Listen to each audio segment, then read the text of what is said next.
Hello everybody, welcome to this help video.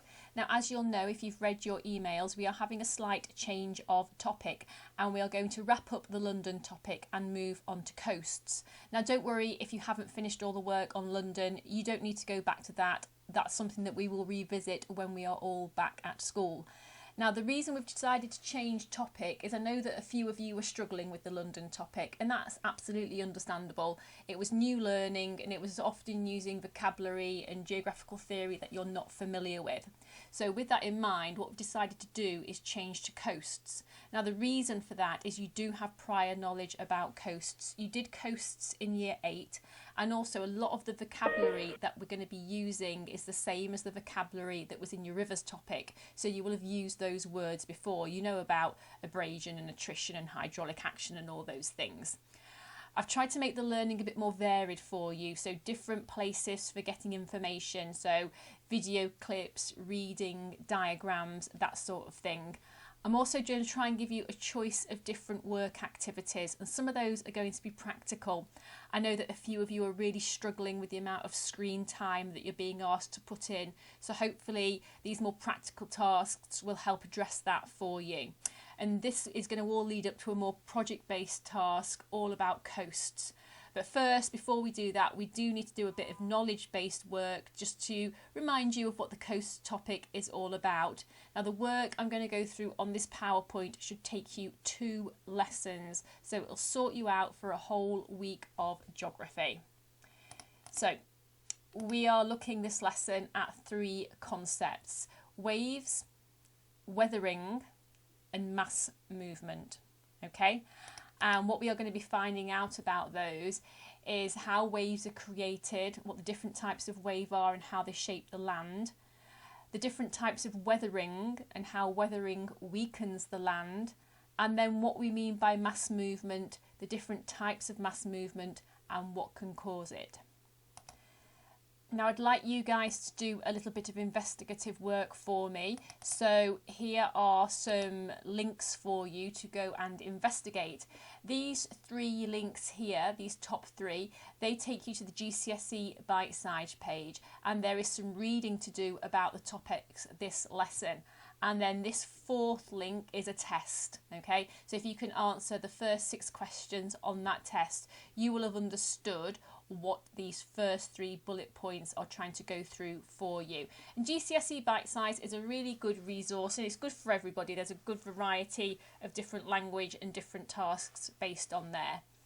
Now for those of you that are getting to look at the higher grades, this is a really good website for you, internetgeography.net.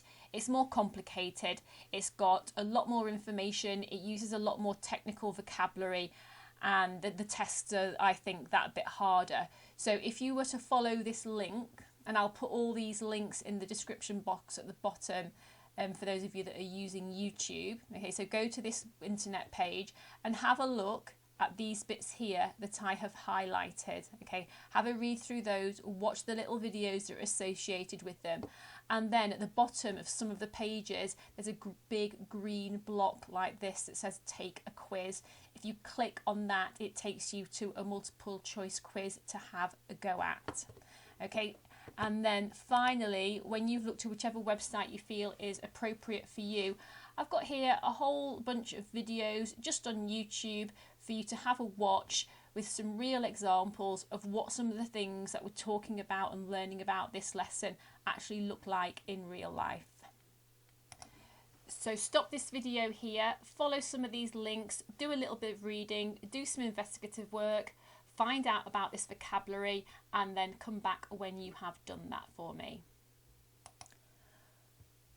Right, now I'm going to go through some of the main concepts that you should hopefully have been reading about and watching about. So if you feel that you've got a really good level of knowledge and understanding from the work you've already done, then you can skip to the end of the lesson and just find out about what work you need to do based on that knowledge.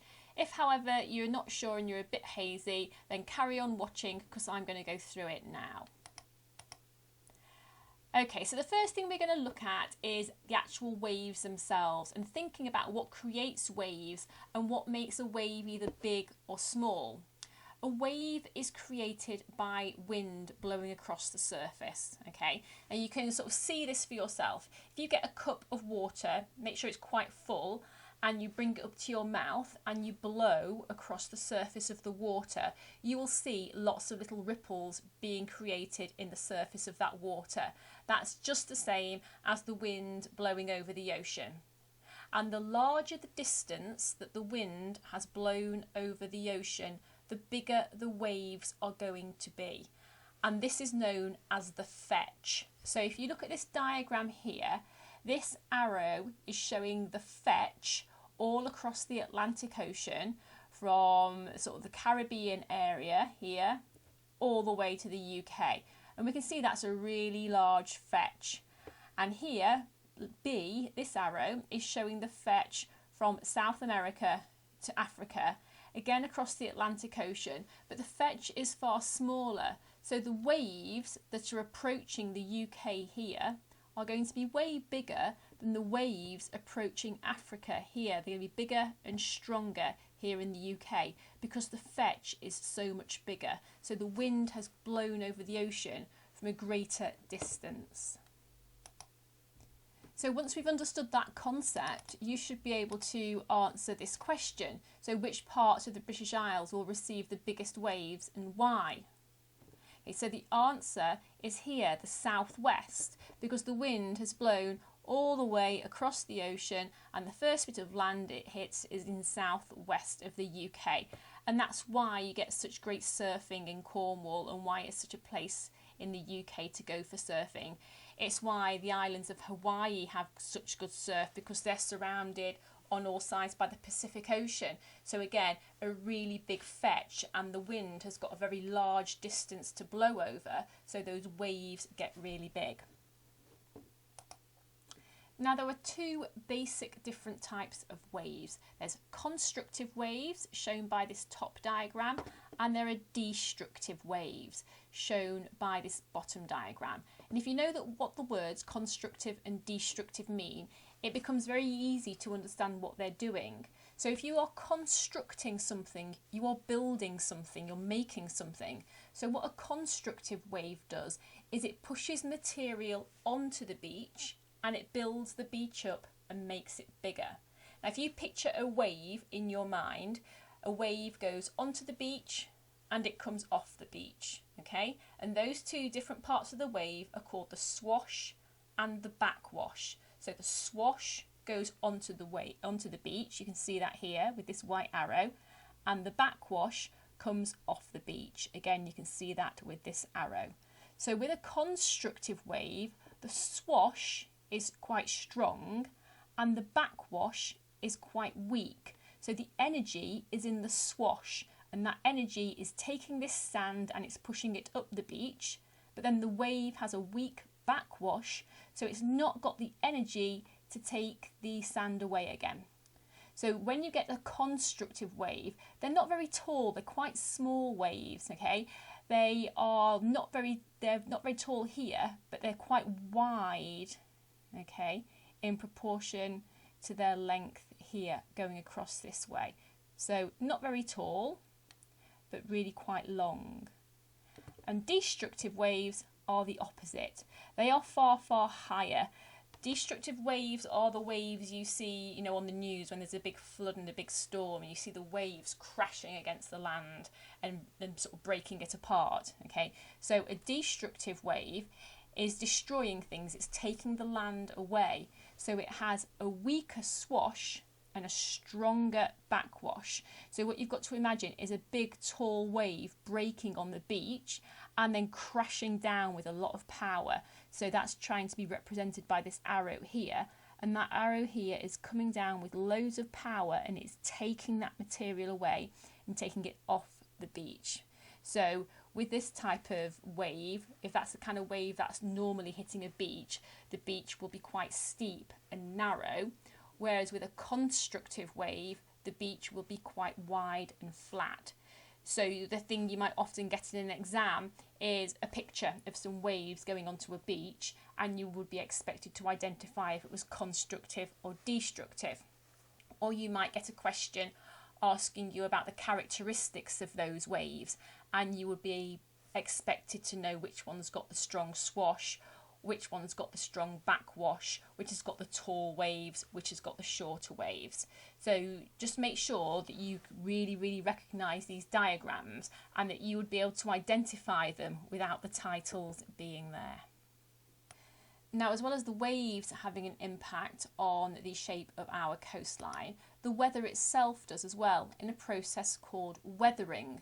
So weathering is the breakdown of rock by the actions of rainwater, extremes of temperature and biological activity. And what we mean by biological activity is plants and animals. So there are two different basic types of weathering. There is chemical weathering, where the actual chemical structure of the rock is changed. It's basically dissolved in some sort of way.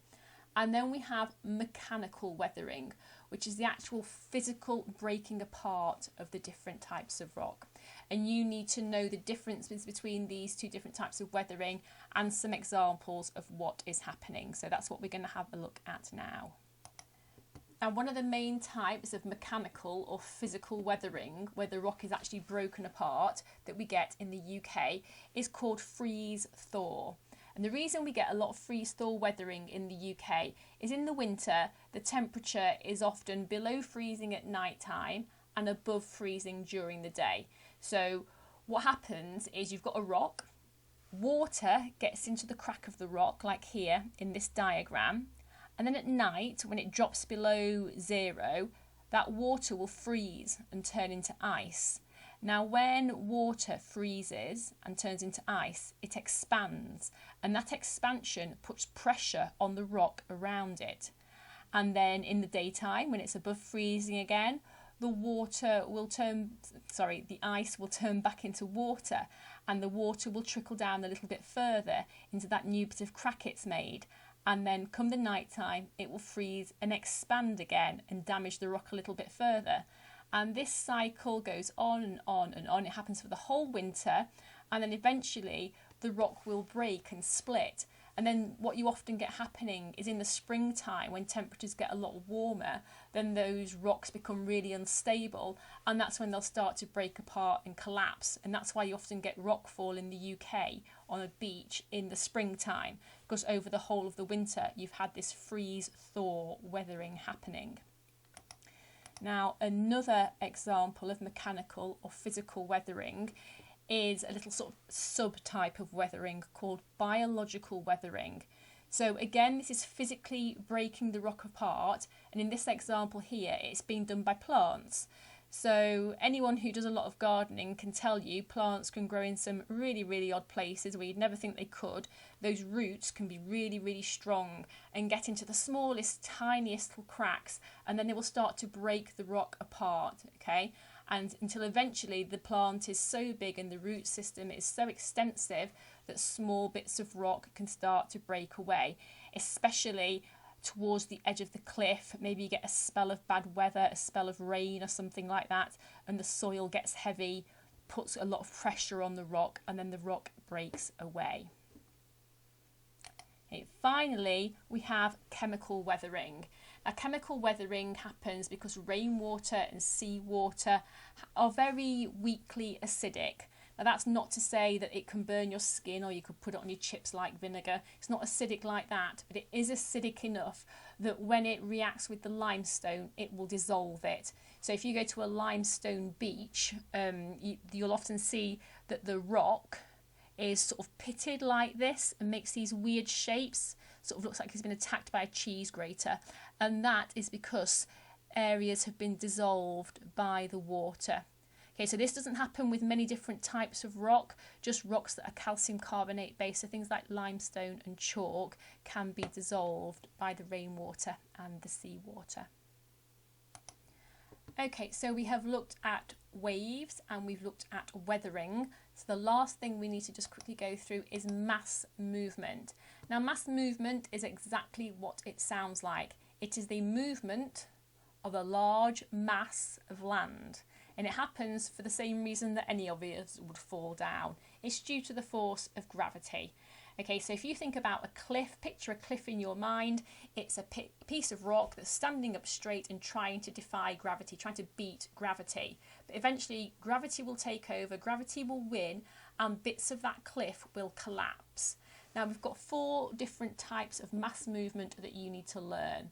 We have got rockfall, we've got a landslide, we've got a mudslide, and we have got slumping.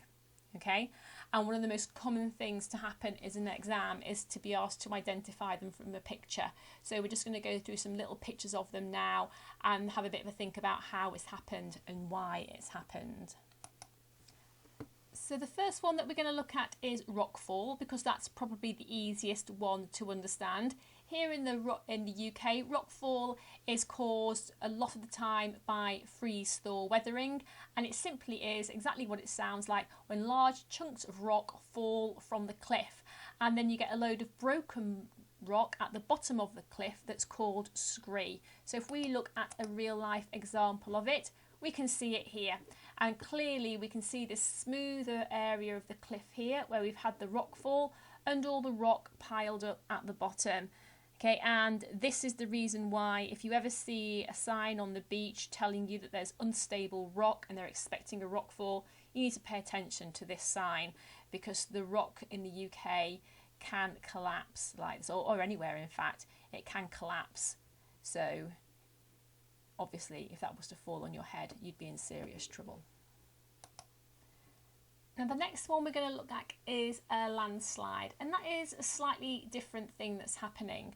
A landslide is linked to these things called bedding planes. You can think of bedding planes being like the layers of a cake, I suppose. It's the layers of the ground all stacked on top of each other, and where those 2 different types of ground or rock type meet is called a bedding plane, and it's often an area of weakness where there might be little gaps and little cracks. So then if it's raining, water can get in between these bedding planes and make them even more unstable, and so then what you can get is a whole big block of rock sliding down the hill, because this bedding plane here, these cracks that you can see in this diagram, have been weakened, and it looks different when you see it in real life. Okay, so here we've got a picture of it, and we can see this is what we would call a landslide, where here this big flat area is going to be where the weakness was, the bedding plane, and this huge amount of land and rock has completely slid down this cliff. So landslides can often be incredibly large and very impressive looking, and they will often happen after a large prolonged period of rain, because the rain has got in between those bedding planes and also has made the soil on top heavier because it's been saturated with water. So the land is more likely to collapse because it's got so much more heavy. Now the next one is a mudslide, or sometimes called a mud flow. That is exactly what it sounds like. It's when after a very heavy period of rain, maybe during a flood, you just get a large amount of soil that's so saturated it's mud, and it loses its ability to be able to stay on that slope. The force of gravity takes over and the mud will slide down the slope. So here this image shows you a mud flow in real life coming down onto a beach area.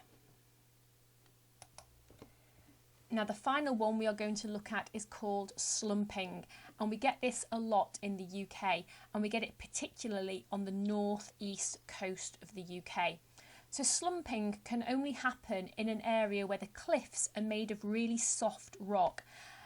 Often this is something that's called boulder clay, boulder clay, and really it's just glorified mud with a few bits of rock stuck in it. It's not hard, you can push your hand into it, it's basically like clay, like you might use in an art lesson.